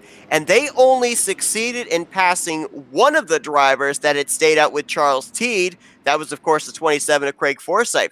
They've still got Gary Corley and Kobe Moore between themselves and Charles Teed, who was on it on that last restart. So while I agree with you that I think Charles Teed would have loved to have let this play out, green flag from that last restart to the checkers, I don't think he's going to be that terribly disappointed here because these laps that he's running under caution are less laps that drivers like Maleska III and company had to be able to reel him in. And that's the thing where it's just time and time. And I think Teed still has the advantage here. he can easily work the restart, easily time this, and try to get away. The big question is old tires, restart, and then possibly fuel. Yeah, the fuel still maybe a little bit of a question mark here, but now with this second caution coming out, since we were talking about how close the fuel was going to be, I think these guys might be okay now. Teed, Corley, and Covey Moore. I don't think that Charles Teed would have stayed out under the last caution if there was absolute concern of him being able to make it to the checkered flag. I think that he may have possibly even banked on this other caution now coming out, allowing him more opportunity to save fuel under pacing. That's the thing. It's given him a chance. Like I don't think fuel is a concern here at the moment. Just the weight in the car would be a little bit of a concern in my mind. But tires would be my chief concern. Obviously, I've got two cars behind me who are on the same tire situation. I can easily drive away here. Big question is how quickly two behind me get past or possibly hold up traffic. We saw Corley was not exactly the best on that last restart. Either he just didn't get going or he was not prepared for the acceleration point that Charles Teed had chosen. And Covey Moore and he were actually side by side crossing the start-finish line. So if something like that happens again, that's going to be a bit of a wall for Robert Maleska III to have to try and make his way around it. We saw that he, Nick Degroot, and Victor Santos, they were all mixing it up for the fourth position just prior to that caution coming out. So there's no guarantee that Maleska's main concern is the cars ahead of him. It may actually be the cars behind him here for what looks like could possibly be a green-white checkered, a two-lap shootout if we get the lights out atop the pace car this time. When we end up finishing this race, keep an eye on the finishing results and see where Eric Peterson finishes tonight's race, as this caution puts him back on the lead lap. He'll restart 17th. We'll see what he can do in advancing his finishing position here in the final two laps. My eyes are definitely still on the championship battle here because this could easily seal it if Robert Maleska we were talking about it last week. Robert Maleska really just kind of wins one more race. He's effectively kind of locked up the championship here. It would take a next thing to a miracle to kind of lose that one. Van de Sant, who was involved in that last caution with the contact between himself and Michael Spell, is mired all the way back in 13th place. So you're right, with the IndyCar points, that is a lot of points Maleska would gain, even if they both finished where they're running right now, and effectively could ice this championship, as these drivers will be looking towards the Milwaukee Mile. I believe it's the second short track of the season that they'll be going to next week. Absolutely, and it's an interesting track, Milwaukee Mile, but I think it has some more characteristics in with Gateway and obviously Twin Ring Motegi that we visited earlier in the season. Good point. Actually, I'd forgotten that they'd been to Gateway or Twin Ring Motegi. Make that Worldwide Technology Raceway. Yeah, they're one and the same, folks. But no, I forgot that they've been to Worldwide Technology Raceway earlier on this season. That would, I would believe, also be considered another short track these drivers are at. As here we go. Green, white checker, two-lap shootout, Teed with a great restart, and they're side-by-side for second. Now, if you're the 91, what do you do here? Because you're running out of time. I'd just say send it. First thing, it's whatever flag comes out next ends the race, and that's the thing where, if you don't send it, you're not trying. Oh, he's cleared those two machines. He's got about 3 car lengths between himself and Charles Teed. This is going to get good. Final lap here tonight at Kentucky. Teed going to be looking out his rearview mirror more than the windshield. Maleska jumps up to the top side with the fresher tires. Teed definitely holding strong. As you see, it looks like 3 wide behind. Corley gets turned. Nick Degroot and Corley on the back straightaway. Never mind, we race back to the checkers. Teed's going to get passed around the top side. Maleska's fresh tires work. He's going to pick up his 7th win of the season here tonight in the Bluegrass State. I think Santos almost sneaked through for a second place. 1/1000th of a second was the interval between him and Teed for second place. I'm with Corley, and I'd say it's almost a replay that we saw at Gateway, where a driver gets shoved down to the apron and pretty much just says, all right, I'm done, and just kind of takes matters into his own hands. Well, Corley's going to cross the line in 17th. Degroot, who hooked him, is going to finish in the top 5 in 5th place. And how about that move by Robert Maleska III. He basically set up Charles Teed off of turn 2. He said, all right, you're going to give me the top side? Well, remember, I got the fresh tires, and he kind of pinned Charles Teed down through 3 and 4. Teed could not get the power down on exit, and Maleska handily was able to win this race in a shootout that I honestly thought Teed was going to be able to hold him off. And here's the thing where Teed was just hoping he got that restart that he got last caution, and unfortunately just did not get that restart. I mean, I'm looking at Maleska. Maleska is about 5-10 miles an hour faster than Teed in certain sections. I'm gonna go back to your opinion. Yeah, I don't think that Charles Teed wanted to see that caution come out. Yeah. I thought maybe he'd be okay. I thought with it being a limited number of laps, he'd be able to hold him off. But credit to Robert Maleska III, as you said. I mean, he right now, 6 trips to victory lane. He's handily leading the point standings. He was go for broke here tonight, and he was not going to lift there through 3 and 4. Well, he probably had the same idea on his mind as we did ours, where, hey, this could easily lock up the championship with not finishing in 11th. I mean, this could be his big break of, hey, like, this could effectively lock it up.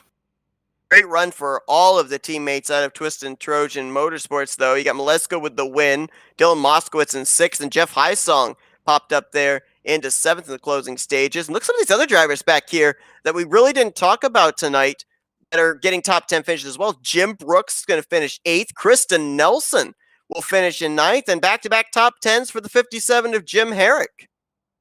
Not bad at all. This is just confidence builders, I'd say. There's Van de Sant. You talked about 11th place here tonight. That's a lot of points that he's going to lose to Maleska III. Maleska III is also going to get those bonus points for winning tonight's race. A couple of other drivers that had some comeback runs, if you will. Benjamin Combs, after getting some damage on the front straightaway, he's going to finish in 13th, and Eric Peterson was only able to pick up 1 spot there on that final restart from 17th up to 16th, with Gary Corley getting involved in that wreck on the back straightaway on the final lap. And then you look on down, and a lot of drivers with some hard luck here tonight that had, let's be honest, race-winning cars. David Leclaire, Eric Shouse, those were a couple of drivers that finished way down the running order. And of course, we've documented earlier on the hardships for the 99 of Matt Wagner, 3rd in the standings coming into tonight's race. Boy, this is a pretty spicy race going into a short track. Yeah, no doubt. There's a lot of extracurricular activity here.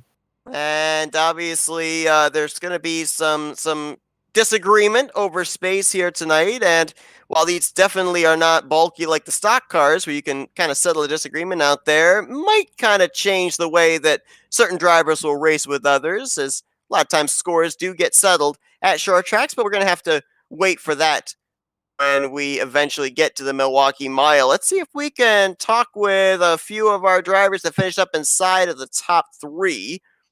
I'm not certain if we're going to be able to get Victor Santos or not. We have Victor here, but I'm not sure if... I believe the last time we did an interview with him, he actually had to have his translator with him. So we'll actually hold off on him just for the brief moment, just in case they actually have to get that situated. Let's see if we can talk with second place Charles Teed.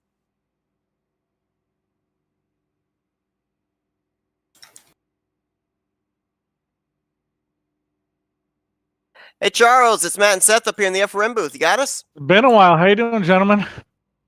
Man, it has been a while, but your car looked really strong here tonight. Matt and I were kind of bouncing opinions off of each other when that final caution came out of whether you wanted to see that yellow flag come out or whether you didn't. Now, Matt said that you didn't. I thought maybe you did because it would mean it'd be only a couple of laps you'd have to hold off the fresher tires behind you rather than 8 laps, which was the situation prior to that yellow flag coming out, which was actually the case there. Yeah, so I don't know. I wish whatever happened didn't happen for damn sure, but I think really what it came down to is it brought the pack back together again, and Robert's so freaking fast that I was almost a sitting duck on those old tires. I kind of wish it had not come out because I think we'd at least see an alternate ending. However, those guys are just really, really fast. So I tried to gamble. I had a fast car all night. I just tried going off strategy to get myself in front of them because I thought I could give them a run for their money if I could get out in front of them. But it wasn't meant to be tonight. I sure love this track. Charlie, I mean, my heart goes out for you, but man, that was a finish. Yeah, Is- we had was a there- war. Was there anything you could have done? I just watched the replay of the last lap, and I could have possibly run him a little higher to the wall down the back straight and really sent it into 3. The question is, I don't like to race like that and I don't like to be raced like that. I would have been out of control, and it could have dumped both of us. So it could have been a 14th place finish with a wrecked car. So I didn't do that. Robert races me very clean, so I race him back the same way. I don't know that there's anything else really I could have done. I think if I had new tires, I had every bit the pace they did. In a lot of races, I can't say that, but I had a fast car tonight. I'm pretty quick around here. Back in the early stages, we saw you and a couple of other drivers pull the strategy of staying out on what I think at the time was 20-lap older tires than the rest of the competition. What was there that you were able to learn from that run that maybe played a factor into you deciding to stay out and get that track position late in this race? Well, I saw that I was able to run with them. My times were every bit as fast. Once I knew the fuel wasn't an issue, I was not coming in there when that last accident. What I really wish had not happened was the accident with David and Alex, because I think I was really sitting in a pretty good spot there with my car. But yeah, it was that was some really, really intense and clean racing up front. Great job by Victor. Great job by Robert to be on the podium. Well, Charles, a great run for you nonetheless here tonight. A lot of momentum. You had a solid outing last week at Watkins Glen as well, picked up a spot in the standings, and based on some of the drivers up ahead of you in points running into some issues here tonight, more than likely we're going to see you up inside of the top 5 in points heading to Milwaukee next week. So congratulations on that. We're now going to give you the opportunity for some thank you sponsors and shout-outs. Yes, I want to thank you guys at FRN. You guys do such an incredible job. I really, really appreciate it, Matthew. Everything. I mean, you guys do such a great job.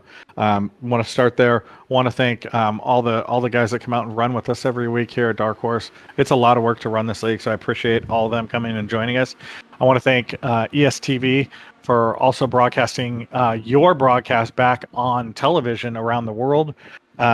Really big thanks to them. Butt Kicker, who puts on the league, and HyperX, who's now a new sponsor on the league as well.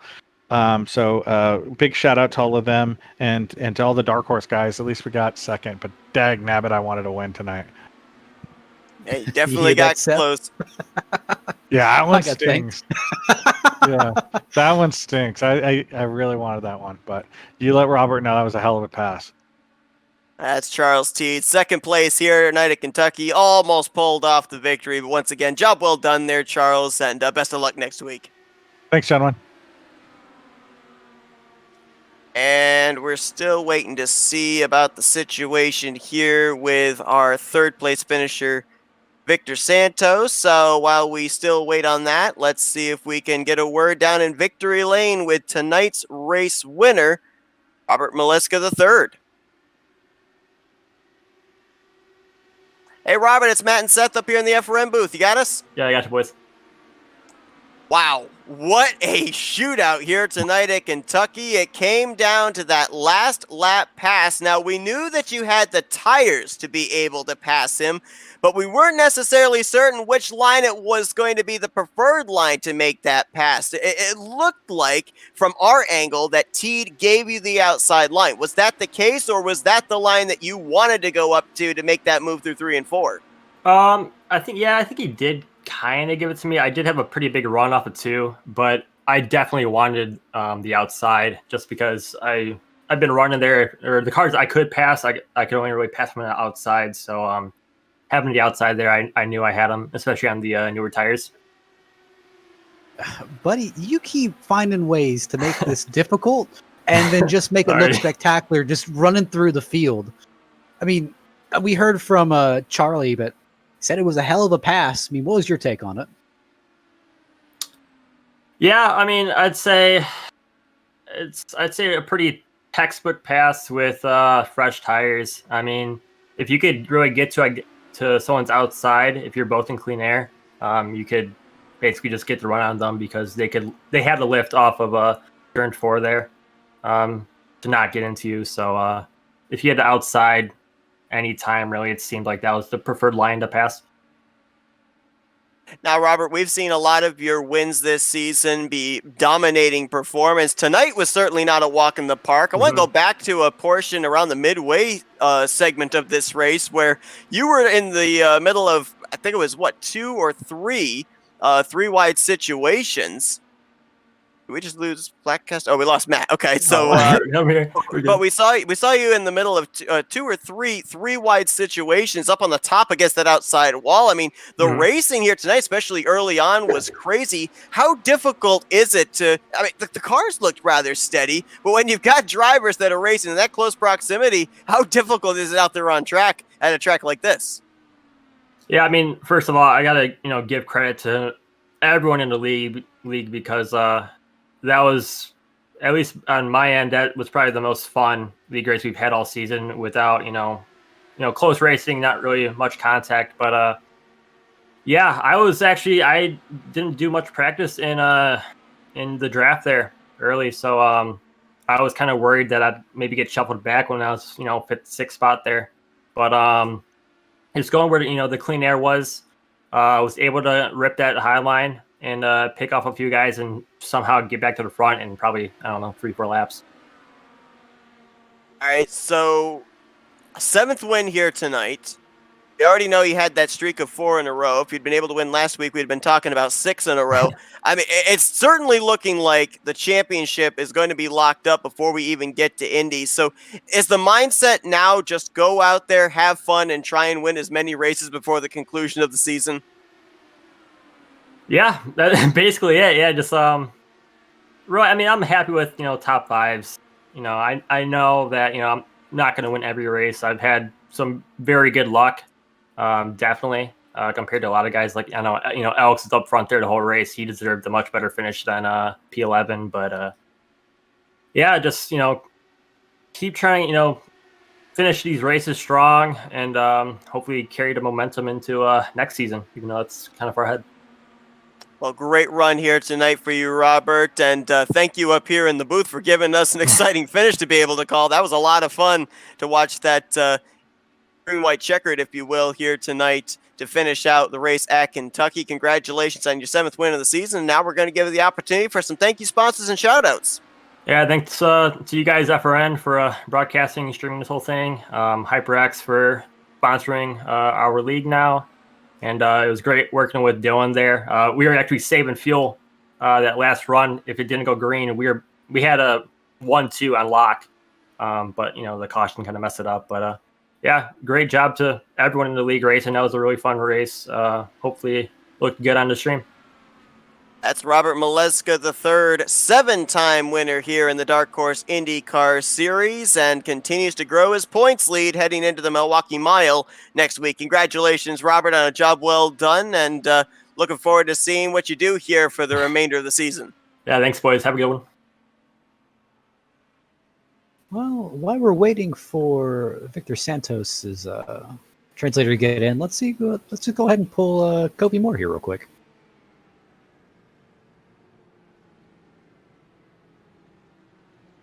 Hey, Kobe, it's Matt and Seth up here in the booth. You got us? What's going on, Matt and Seth? Man, hardship at Watkins Glen last week, and that was a bump in a road that has been paved with consistency for you. Nice to see you get back on track here tonight with a 4th place run. And, man, you were up there in the hunt for it in the closing stages. What little more do you think you needed to have to make it a 4-man fight coming to that start-finish line? A better starting position. That's about all a guy needs. When you look at an entire race and the spots where you got like put back, I don't have too many of those aside from my Shouse incident. So I mean, if you can just eliminate an incident and start up a bit further, you just get in these different pockets with these setups, and it kind of carries you around. And tonight was fantastic. You could kind of run around for half a run and not abuse the tires, and then feel like Superman towards the end of it. It was stellar.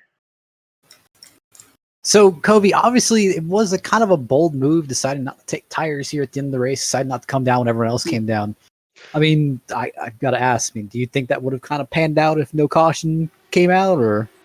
No, that is not the position me as a racer likes to be in. I want to be able to be in a position where I'm just kind of looking forward and pushing forward, finding gaps and taking advantage of other people's bad luck. But yeah, I absolutely hate being in that position. However, we've seen in this league a few times it work out for guys. We've seen Gary Corley make his way up front towards end of races with some good tire strategy. Charlie's kind of really known for it at this point, I think, this season. So you have to try these things, and then with a little bit of contact on that last lap, it kept me kind of towards the front in that top 5. Obviously, we've seen in the last couple of weeks, barring last week at Watkins Glen, your program has been really on par. You've been up in the top 10 consistently week after week, and here tonight at top 5 run. I mean, what kind of confidence does this give you heading down the home stretch of the season that we might possibly see this 15 in victory lane before season's end? This home stretch is the factory-backed motorsports prime piece of schedule. Next week's going to be a little tough. Milwaukee's a different place, but the rest of the schedule is kind of our bread and butter. Nick and I have absolutely performed at places like that in the past, and definitely hope to do so this year. We're kind of a 2.5-man team. We have George and Zaldo coming in and going, and we're still in contention for that team title. That's something that we're really prioritizing as a duo here. So just kind of getting consistent finishes and finishing up front. Rob Malechka's got kind of an iron grip on the win column here. So Nick and I are just focusing on those top 5 so we can keep these factory back cars and our partners up front. Well, Kobe, great run for you here tonight. 4th place performance at Kentucky, and we're now going to give you a chance to do some sponsors, thank yous, and shout outs. Yeah, can't do this without Nick and the factory backed boys. Here we got Cowboy Shit on the car, the Ty Posabon Foundation, and then I just gotta definitely throw it back to my dad who has been watching week in and week out. Cool to albeit a 4th place finish, get in the booth with FRN. So thanks for doing what you guys do, and thanks for the exposure you give sim racing. That's Kobe Moore, top 5 here tonight at Kentucky. Congratulations, John. Well done there, Kobe. We look forward to seeing this consistency continue into Milwaukee next week. Thanks so much, guys. Now, I do believe we do have Victor's translator here with us, so let's see if we can now get a word with our 3rd place finisher, Victor Santos. Victor, it's Matt and Seth up in the booth. You got us? Hey, what's up, man? Wow, great finish here tonight. Photo finish between yourself and the 5, but I want to go back to the midway portion of this race. Looked like you were having a lot of fun out there with those moves you were making for the race lead. Que quiere volver a buena foto finish y que quiere volver a la mitad de la carrera más o menos, que es donde tuviste ahí unos, como dice, un buen ritmo y unos tira y afloja con los demás. ¿Qué opinas? Lo intento I'm gonna try to speak in English. Yeah? Maybe. Go right ahead. Oh, okay. In the middle of the race, well, was so difficult do an overtake in the turn 3 and 4. So just I hold my ritmo, no sé cómo es, my rhythm. Yeah, and wait my momentum. Oh, just that is it. that is all. That is all. Absolutely. So, Victor, looking back at that last lap, we saw you trying to make that aggressive move. Scott teed at the line. Do you think maybe if you had a few hundred extra feet, maybe you could have took the challenge over to Malechka? Te dice que vieron ahí los movimientos agresivos para pillar al final de todo la posición, y si lo hubieras adelantado y tuvieras unos metros más, ¿crees que podrías haber competido con Malechka?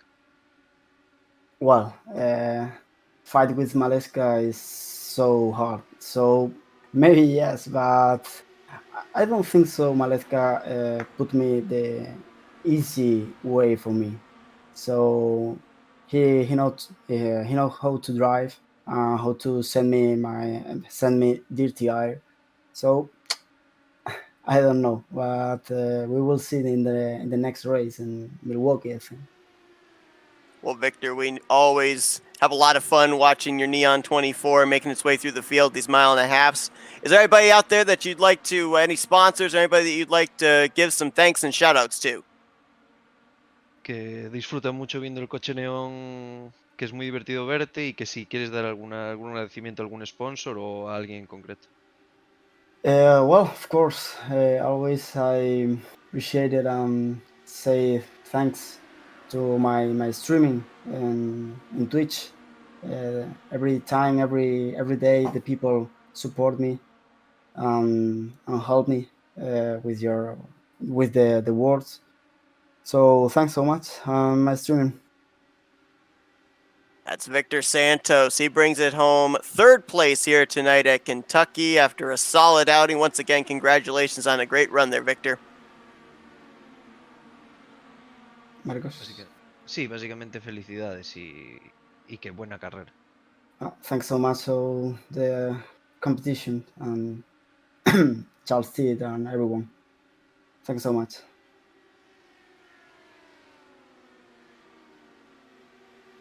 So that is going to conclude our post-race interviews here tonight. Just want to give a special thanks as well to Victor's translator as well. It's the 2nd time that we've talked with Victor, and appreciate the fact that his translator comes in here so that we were able to, talk here with Victor in these post-race interviews. So just want to give a little bit of appreciation as well to his translator. But Matt, I mean, this race it took me by surprise, just in the fact that I expected at the start we were looking possibly at a race that was going to go maybe green the entirety of the way.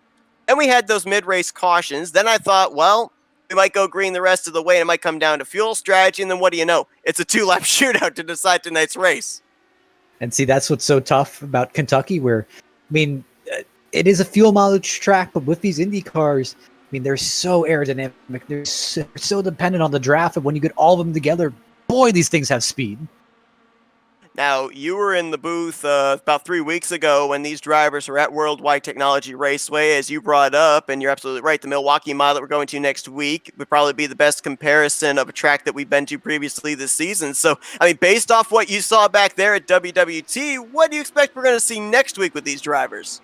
If I'd learned anything from Worldwide Technology, I'd imagine a lot of disagreement in the corners. Just because everyone wants that preferred line. Everyone wants the inside line. And yes, the outside line does work, but not as well as that inside line. So you're going to want to fight for it. And there's going to be a premium on real estate. You also have to wonder if maybe typical short track, if we're going to have a late race restart, kind of like what we had here tonight at Kentucky. That would certainly be interesting to watch at a track with a little bit less length, where a little bit less time to be able to make a move. But here tonight, the move was made. Robert Maleska III around Charles Teed in the final 2 corners to pick up his 7th win of the season, extend his points lead here with only 6 races remaining during the season, and one step closer to clinching the Season 3 Dark Horse IndyCar Series Championship. Matt, it's been a good one here tonight under the lights at Kentucky. Appreciate you joining me in the booth. I appreciate you leaving the door unlocked. Always unlocked for you. Keys under the mat. Hope everybody enjoyed our coverage here tonight. Appreciate you all joining us this evening for some IndyCar racing at Kentucky. If you guys enjoyed it, be sure to tune in next week as we continue on the season at the Milwaukee Mile. Green flag scheduled to fly at 8:10 p.m. Eastern Standard Time next Wednesday night. But for Matthew Rodriguez, I'm Seth Cole. Enjoy the rest of your evening as you've been watching another broadcast courtesy of the Flatout Racing Network. This broadcast is the copyrighted work of Flatout Racing Network and may not be rebroadcast, retranslated, or used in any form without the express written consent of Flatout Racing Network and iRacing.com Motorsports Simulations. Flatout Racing Network would like to thank you for your support, and we hope you enjoyed tonight's broadcast.